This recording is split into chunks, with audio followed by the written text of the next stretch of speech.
Hey guys, this is Austin, and today I'm here with my top 5 gaming life hacks. You know, because I'm really good at this stuff.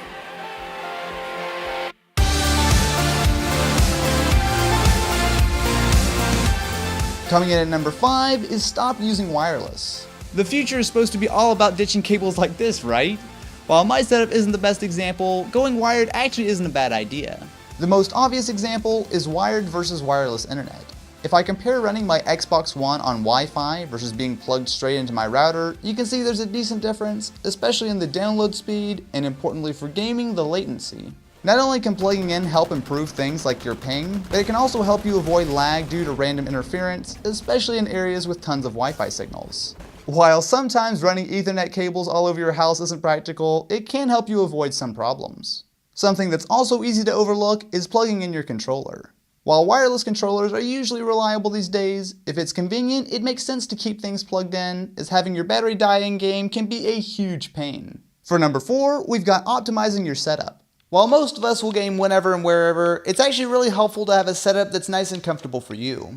One of the first things is getting a good place to sit. I usually game in a normal desk chair on PC, and while you can spend a ton of money on these, the important thing is that it's nicely padded and is height adjustable. Bringing your chair to a level where your wrists are comfortable while gaming is important not only to be able to focus better on the game, but also to keep yourself from straining your wrists. At number 3, we have something for console gamers, optimizing your TV. If you like to game on a PC, odds are you're using a monitor, but if you game on a console, using a TV makes a lot of sense. Compare a decent PC monitor to a much bigger TV, and you'll see there's actually not a huge price gap. One of the big differences is that TVs tend to do a lot of processing to make the image pop, which can add a bit of lag, where monitors tend to take the signal without messing with it too much. Luckily, you can minimize this on most TVs by turning on game mode. Dig into your menu until you find picture options and switch over to game mode. What this does varies by TV, but it typically turns down the processing on the image to improve input times.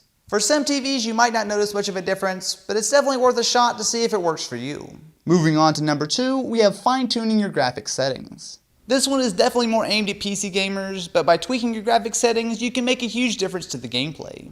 While it would be nice to have a PC that can handle every game completely maxed out all the time, usually you're going to need to customize your settings to keep things running smoothly.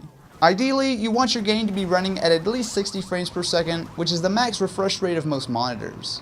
The best way to measure your frame rate is with a tool called Fraps. With it, you can turn on an FPS indicator to show you exactly how smooth your game is running. Now jump into the game settings and adjust the graphics until you get a solid frame rate.